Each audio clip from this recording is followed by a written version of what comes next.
Pessoal, sejam bem-vindos a mais um podcast do 14 Minutos de Saúde. E hoje a entrevista vai ser com a doutora Thaís Yuca, que é uma proctologista. Seja bem-vinda, é um prazer ter você aqui, doutora. Fernanda, o prazer é meu de vir para cá para a gente falar de um tema tão importante que às vezes as pessoas nem conhecem tanto ainda, né? É verdade. Antes da gente começar, vou te dar uma lembrancinha para você ter no seu... Você usar.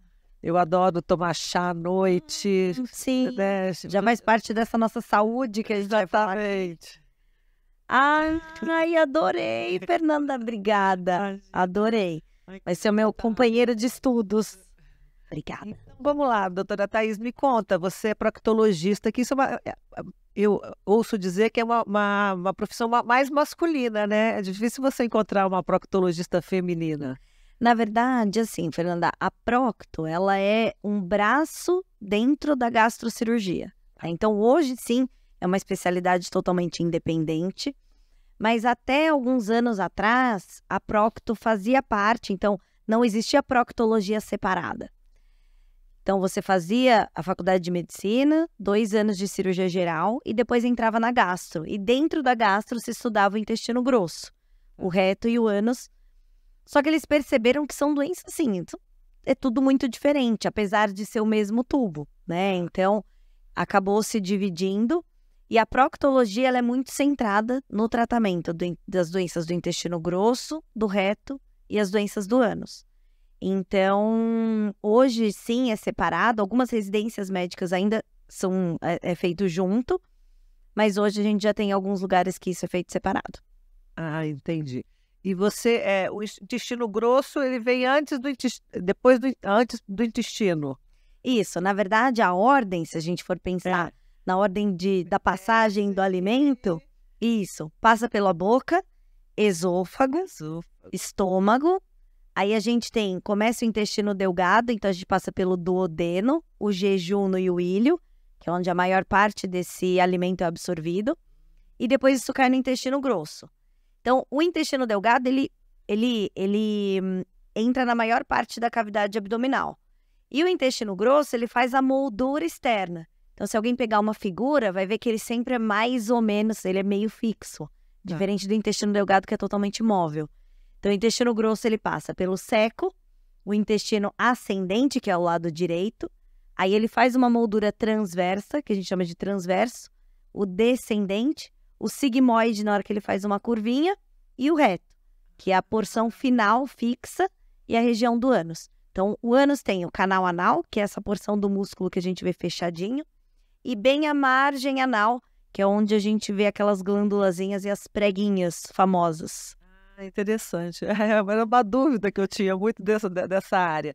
Me fala uma coisa, você, para quem tem hemorroida, hoje se fala-se muito, né? Qual o melhor tratamento para quem tem uma hemorroida? Então, Fernanda, acho que para a gente conseguir entender o tratamento, só explicando basicamente o que são as hemorroidas são vasos sanguíneos. Então, elas são vasos sanguíneos que tem nessa porção final do reto, na transição para o ânus. Se a gente for pensar anatomicamente, ele é uns 2 centímetros ou 3 centímetros para dentro da região do ânus que a gente vê fechada. Então, todo mundo tem esses vasos sanguíneos e eles têm basicamente 3 funções. A primeira delas é ajudar na continência. Então, o quanto a gente consegue segurar e sustentar essas fezes lá dentro. Então, ele faz mais ou menos parte de 15% da continência. A segunda função é produzir, então ele enche de sangue e lubrifica a passagem das fezes. Então, lubrifica esse canal para as fezes sólidas passarem pelo ânus. Porque essa parte onde ficam as hemorroidas é mucosa tipo a mucosa da boca. Então, ela é úmida. E a parte final é pele, que é a região do ânus que a gente observa. Então, para lubrificar a passagem das fezes, essas hemorroidas produzem essa lubrificação. E a outra função é que nessa região a gente tem os nervos que mandam para o nosso cérebro a informação de se o que chegou ali é sólido ou se são gases. Por isso que a gente sabe antes de eliminar o que é. E aí a gente toma a decisão, e aí seu cérebro manda um comando de volta dizendo assim, ó, posso liberar ou não? Tem que segurar. E aí esse músculo contrai, E aí essas hemorroidas fazem parte dessa região que manda essa sensibilidade. Então, o fato de a gente ter alguns gatilhos que estufem essas hemorroidas e que façam elas dilatar, faz com que no longo prazo a gente possa desenvolver sintomas, que são basicamente uma queimação, às vezes um peso. Quando elas ficam maiores, elas podem sangrar, elas podem sair pelo ânus. E o tratamento depende muito do grau. Então, o grau 1, que é aquela que ela é toda lá dentro e ela sangra, muitas vezes a gente consegue fazer só tratamento clínico. Tirar os gatilhos, melhorar o funcionamento intestinal e umas medicações via oral. Então, o grau 2, às vezes a gente pode fazer procedimentos de consultório e normalmente os graus mais avançados têm que ir para procedimento cirúrgico. Nossa, eu lembro que eu falava que eu tive quando a minha filha a mais velha nasceu, foi parto normal. E aí eu fiz tanta força que acabou... E eu tenho prisão de ventre, sempre tive. Eu vou contar uma coisa. Lembra quando eu te perguntei o que eu tomo? Você me passou o Psyllium. Fui, joguei o Psyllium, o negócio inchou, assim, não consegui nem tomar, né, aquele negócio. Ele vira um gel. Gel. Eu falei, o que é isso, né? Que eu achei que era uma colher de sopa, não era uma colherzinha mínima, né? Mas hoje meu intestino é muito melhor de tudo que eu faço, né? Mas estou dizendo, se o intestino não funcionasse, vai te dar uma hemorroida. E hoje, que nem eu tenho um proctologista no Rio, que é um senhorzinho já, ele é alemão, e aí no meu caso não é cirúrgico, mas vira e mexe, dá um probleminha, ele fala, passa Iridoide. Ele fala assim. Enfim, melhora, né? Mas estou dizendo, quando você está com constipação, piora. Aí melhora quando você está com o intestino solto, melhora. É muito louco isso. Exatamente. E aí, assim, conforme ela vai ficando, ela vai dando mais sintomas, às vezes o gatilho é muito pequeno para dar sintoma.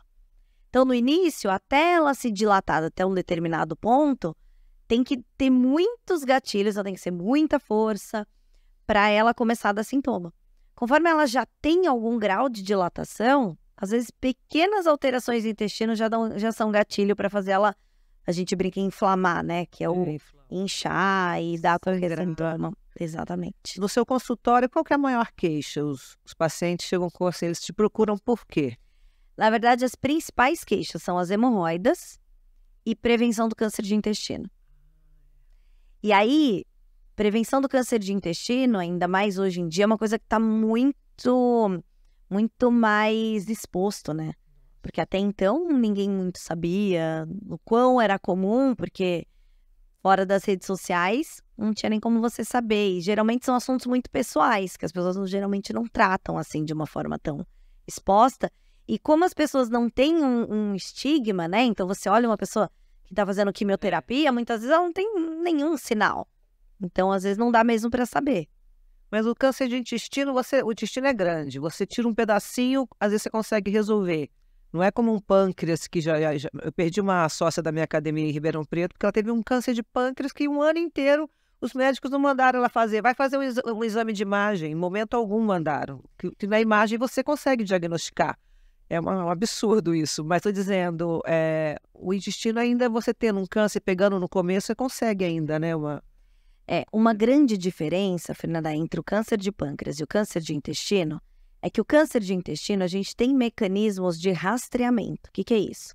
Mecanismos são exames que a gente faz antes de realmente a gente saber que ali tem um câncer estabelecido. Câncer de pâncreas não tem isso. Então, no câncer de intestino, todas as prevenções, quando a gente fala, a gente divide em 3 níveis. A prevenção primária é você evitar os gatilhos que vão fazer aquele câncer aparecer. No câncer de intestino, a gente sabe que a alimentação, o estilo de vida, ele é muito importante em como você vai alterar aqui as suas células são expostas e aí sim você poder desenvolver um câncer. Então, só para o pessoal entender bem certinho, o câncer ele nada mais é do que uma alteração na divisão das células, e aí a gente não consegue, o nosso corpo imunologicamente não consegue pegar essa alteração, e essa alteração sai do caminho e desenvolve uma célula alterada e que vai poder invadir outros órgãos. Basicamente é isso. Então ele passa por uma alteração na divisão celular. E quando a gente tem gatilhos alimentares, principalmente, e de estilo de vida, que piorem a nossa inflamação crônica e que deixem as nossas células intestinais mais expostas a substâncias, por exemplo, alimentos embutidos, que tem muito nitrito, isso pode alterar o DNA no longo prazo.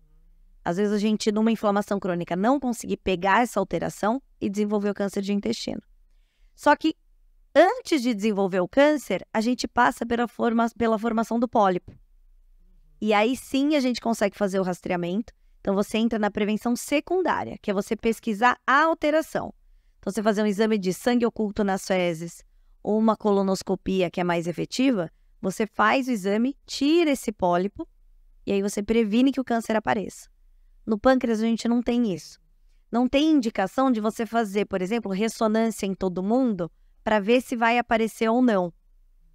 Porque a gente não tem comprovação de que fazer a ressonância anual, por exemplo, vai fazer com que você diagnostique e, mais do que isso, que você diminua a mortalidade da doença. Porque muitas coisas que aparecem na ressonância são artefatos, às vezes não é um tumor. E aí você vai, faz um monte de exame, invade, faz biópsia, às vezes tem complicação disso e na verdade não era nada.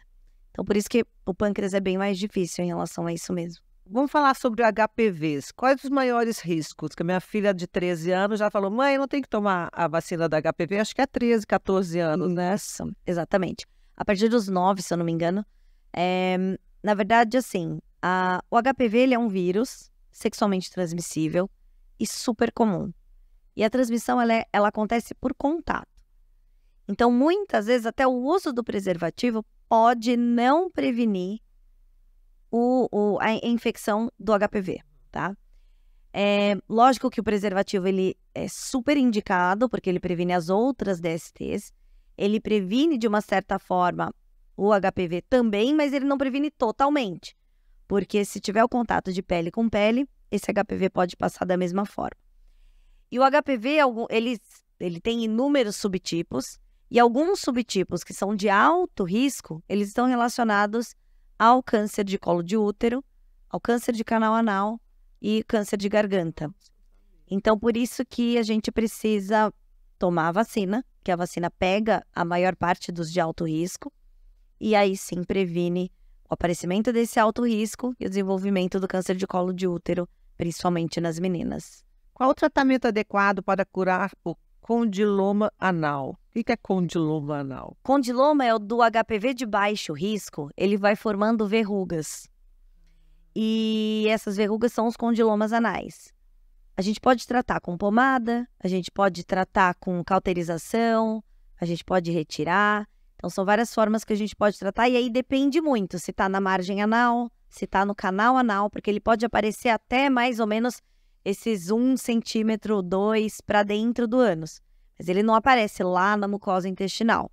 Muito por conta da forma como esse vírus infecta a célula. Vamos falar sobre a fístula anal, né? Que isso você ouve muita gente reclamando que tem. Sim. Como é que é esse tratamento? A fístula, ela é...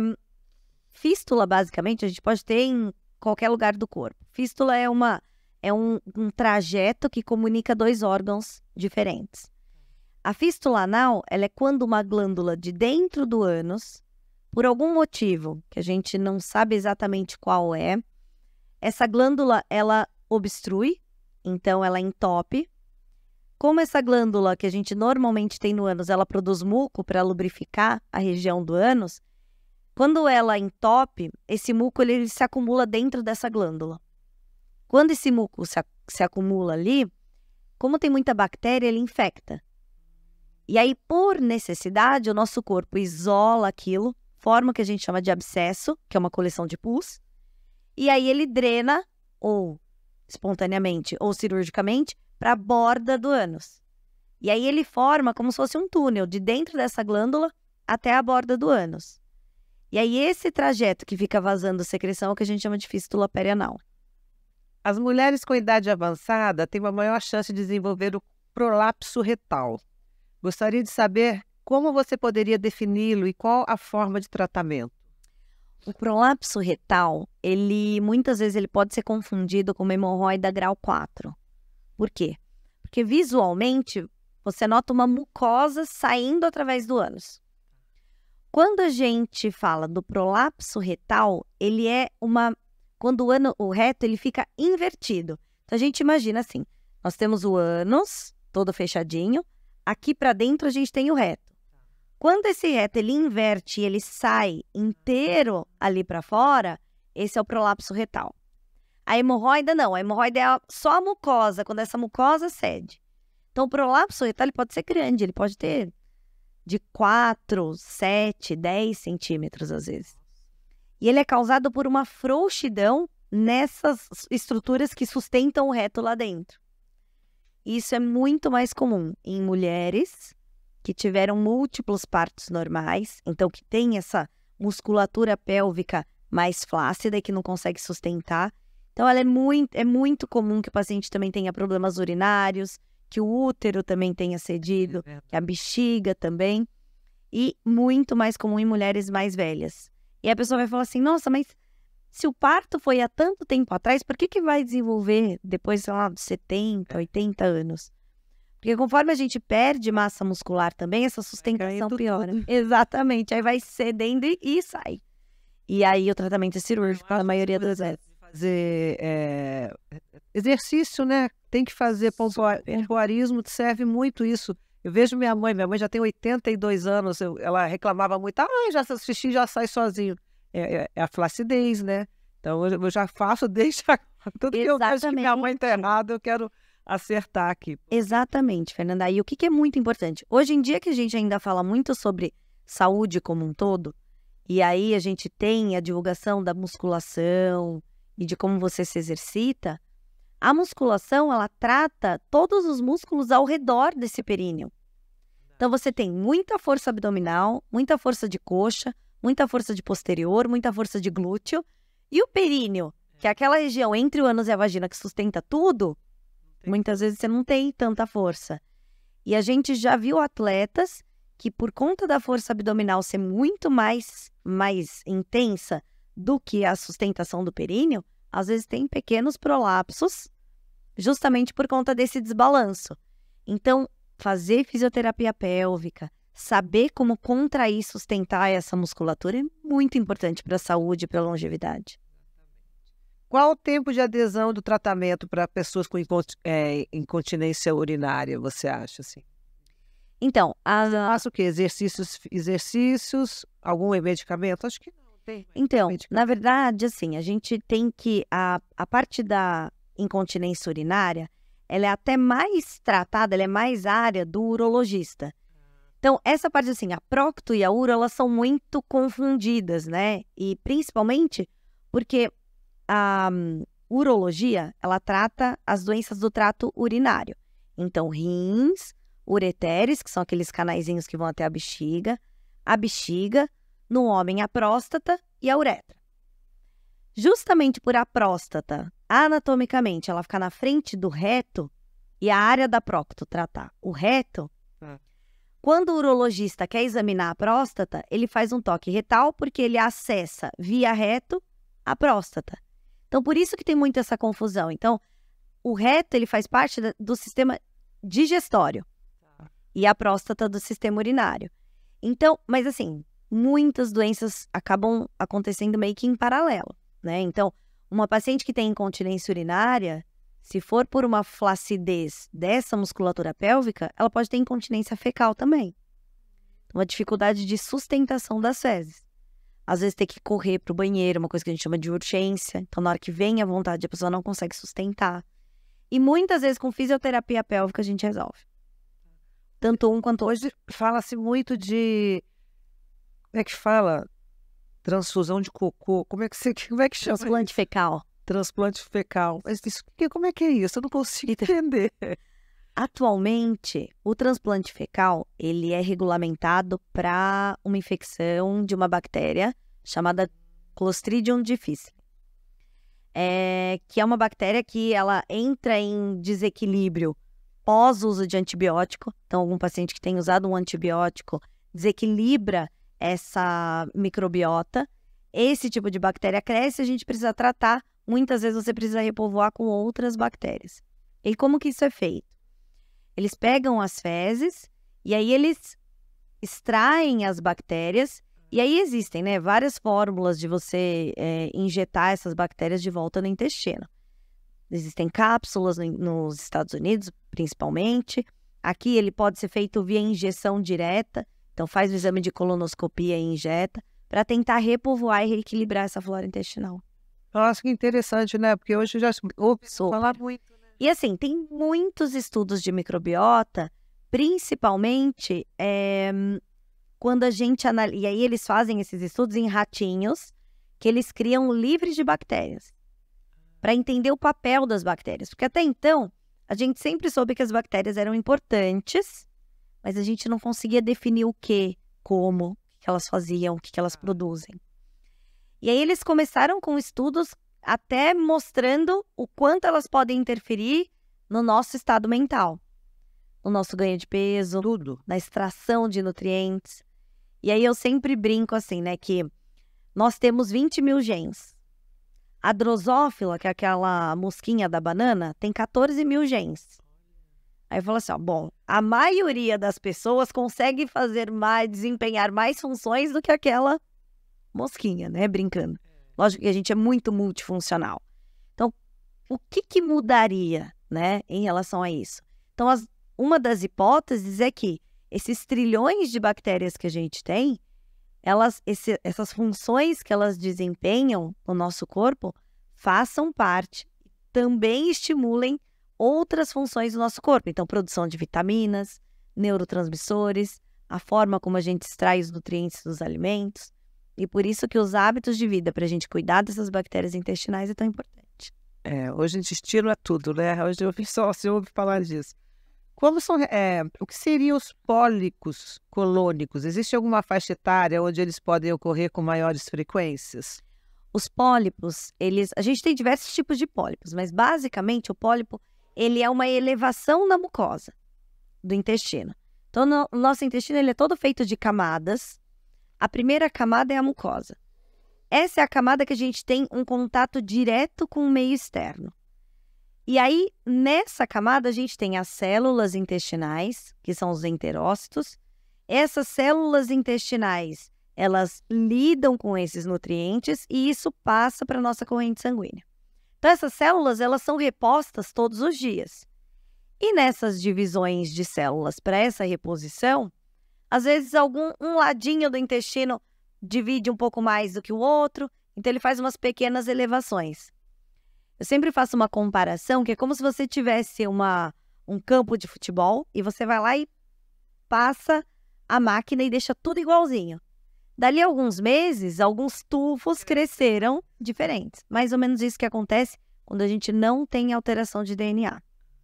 Quando a gente é exposto a alguns gatilhos externos, principalmente alimentares, que alterem um DNA nessa divisão e o nosso corpo não consiga pegar e inibir esse crescimento, aí a gente tem o que a gente chama de pólipo adenomatoso.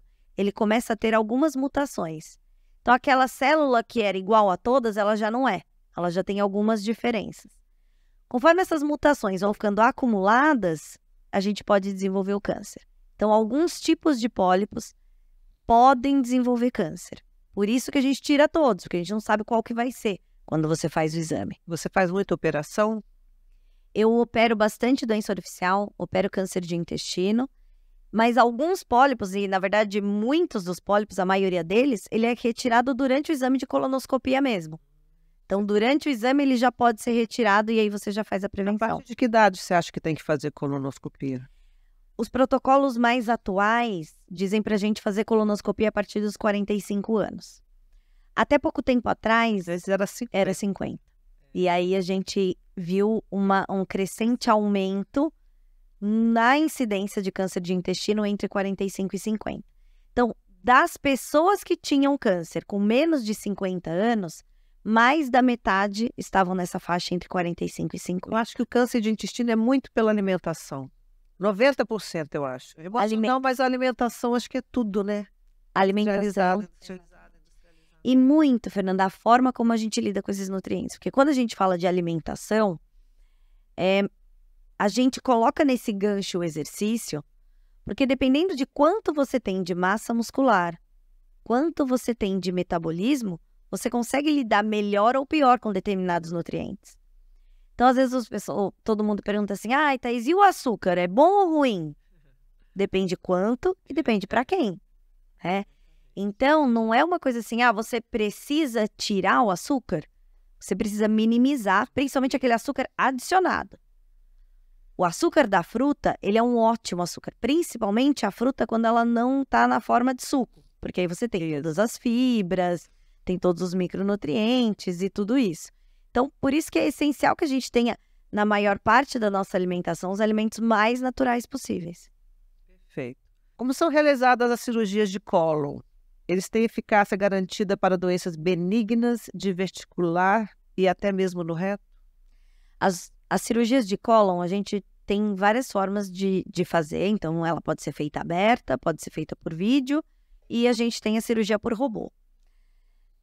Quando a gente tem uma doença, por exemplo, uma doença benigna, que é a doença diverticular, então teve um paciente com múltiplos episódios de diverticulite. O que é isso?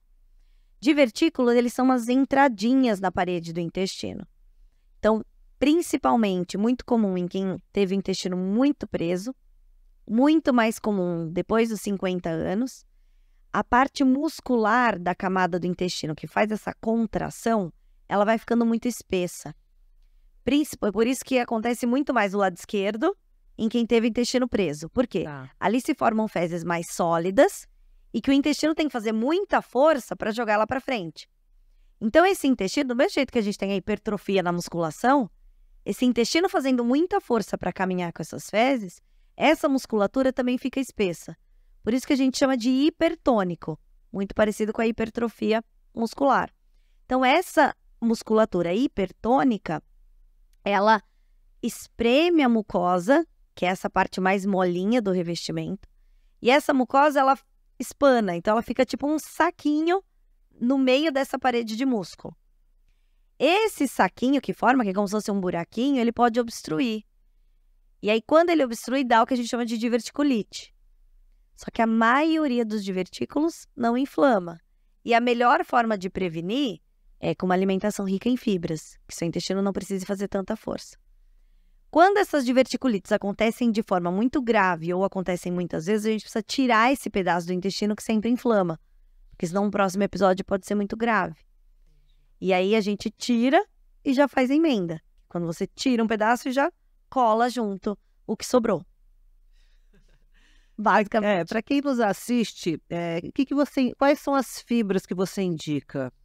Porque normalmente a mulher tem mais problemas de constipação do que o homem, né? Sim, muito mais comum, muito por questões hormonais. Mas fibra é uma coisa, Fernanda, que o ideal é que a gente diversifique. Então, quanto mais tipos, a gente tem um tipo de fibra. A gente tem diversos tipos de fibras. E cada alimento natural, principalmente, né? Então, eu sempre brinco que é muito mais hortifruti do que mercado, né? Então, quanto mais sacola e menos pacote, melhor, porque esses alimentos têm uma diversidade de fibras. E as nossas bactérias, elas se alimentam de fibras. Então, para produzir substâncias boas para a gente, substâncias anti-inflamatórias, elas precisam dessas fibras que vão alimentar essas bactérias. Essas bactérias vão fazer essa simbiose com a gente, essas trocas boas, né? E aí, quanto mais diversa a sua alimentação, quanto mais cores, quanto mais tipos diferentes de alimentos naturais, maior diversidade de bactérias você vai alimentar. E mais funcional vai ficar esse intestino. Doutora Thaís, quais são as dicas que você dá para você não ter nenhuma dessas doenças que a gente falou aqui, de hemorroida, fístula, uma boa alimentação, começando pela boa alimentação, né? Exatamente, Fernanda. A gente sabe que o maior fator de risco para o desenvolvimento, tanto de doenças orificiais, que a gente chama, que são as hemorroidas, as fissuras, que são pequenos cortes, que são secundários à passagem de fezes endurecidas. Tudo isso é secundário ao intestino ou muito preso ou muito solto. Então, intestino desregulado. E o que vai ajudar a gente a regular esse intestino? Uma alimentação adequada. Então, com a quantidade adequada de fibras, com bastante líquido, que a gente consiga se movimentar. A gente precisa ter uma quantidade adequada de vitamina D, A gente precisa ter uma quantidade adequada de proteína na dieta, porque não adianta a gente achar que a gente está consumindo bastante fibra, mas o tijolo da nossa casa, que é a proteína, não está adequado. E quando a gente fala sobre isso, e aí as pessoas, elas acabam, acho que a informação é essencial para isso, a gente também precisa que essa pessoa ela adeque a quantidade de calorias que ela consome. Porque por mais que sejam alimentos naturais e bons e saudáveis, se ele estourar a cota, tudo vai virar reserva. E tudo que vira reserva no nosso corpo, ele pode piorar as nossas condições de saúde. Principalmente no que tange às doenças crônicas. Diabetes, obesidade, pode levar aos transtornos mentais, que pode levar aos cânceres. Então, a gente precisa que esse estilo de vida, ele aconteça junto, porque o nosso corpo acontece tudo junto. Então, a prevenção do câncer de intestino, ela passa pela prevenção de todas as outras doenças também. Doença cardiovascular, a gente precisa do exercício, a gente precisa de um bom sono, a gente precisa saber manejar o estresse e a gente precisa cuidar dessa alimentação. Quando tudo isso tá certo, você escorregar no seu final de semana, não vai fazer nenhum problema. Exatamente. Eu falo assim, muita gente me procura, eu falo, corta o industrializado. O açúcar, a farinha e o leite também, que é inflamatório. Você vai ver, vai melhorar 80% da sua saúde, vai melhorar tudo. A pessoa olha para mim e fala assim, imagina, tenta um mês cortar pelo menos o açúcar e a farinha. Você vai ver como você vai emagrecer, você vai dormir melhor, né? E as pessoas, assim, quando você quer, você consegue através da alimentação. Exatamente. As pessoas são muito fracas de cabeça hoje em dia. Né? Exatamente. E, na verdade, é um ciclo vicioso. Conforme você se alimenta, você consome alimentos hiperpalatáveis, que são esses que dão muita... que viram um vício, né? É uma adição. Porque ele chega muito rápido no nosso cérebro e a gente precisa de quantidades cada vez maiores para ter a mesma sensação de saciedade e de recompensa. Quando a gente está com isso desequilibrado, o nosso corpo, ele entra num estado mental de fadiga. Você toma piores decisões. Se o seu sono está desregulado, você também toma piores decisões. Porque o nosso corpo ele ainda funciona como a época do homem das cavernas. Então, o estresse para a gente, que hoje é um e-mail, um WhatsApp, antigamente era um leão que ia entrar nessa caverna e aí você ia ter que fugir e não ia poder digerir o seu alimento de forma adequada, você não ia conseguir mastigar direito. Verdade. Só que agora, todos esses estresses, eles estão muito próximos. Então, a gente precisa cuidar desse todo. Então, por isso que eu achei muito... A primeira coisa que eu bati o olho foi a hora que eu vi aqui, ó, saúde física, mental e espiritual. Porque é um combo. Não existe uma coisa só. Não existe, eu quero tratar... Como eu desinflamo o meu intestino? A hora que você desinflamar seu intestino, você desinflama o seu corpo. É tudo junto. Verdade. É isso. Doutora, para quem está nos assistindo, deixa uma mensagem, né, de saúde, né, de coisa boa, sem doença. Exato. Então, Fernanda, eu sempre falo para os meus pacientes, é essencial que a gente procure fazer a nossa parte. Nunca vai existir um suplemento. E o suplemento, ele vai ser aquela cereja do bolo. Então, a gente vai precisar fazer a nossa lição de casa e arrumar tudo que você pode. Então, cuide da sua saúde física, da sua saúde mental, da sua alimentação, do seu sono e de como você consegue lidar com as pessoas e com o estresse ao seu redor. Obrigada, adorei, querida. Foi um prazer. Obrigada. Pessoal, chegamos ao fim de mais um podcast. Se você gostou, deixa aqui seu comentário. Se você ainda não me segue aqui no YouTube, começa a seguir, que todo domingo vai entrar uma entrevista nova, uma entrevista como essa, aqui de muita informação para você, que eu tenho certeza que você pode levar para sua casa, para sua família. E se tiver alguma dúvida com a doutora Thaís ou comigo, podem mandar que a gente responde, tá bom? Até a próxima.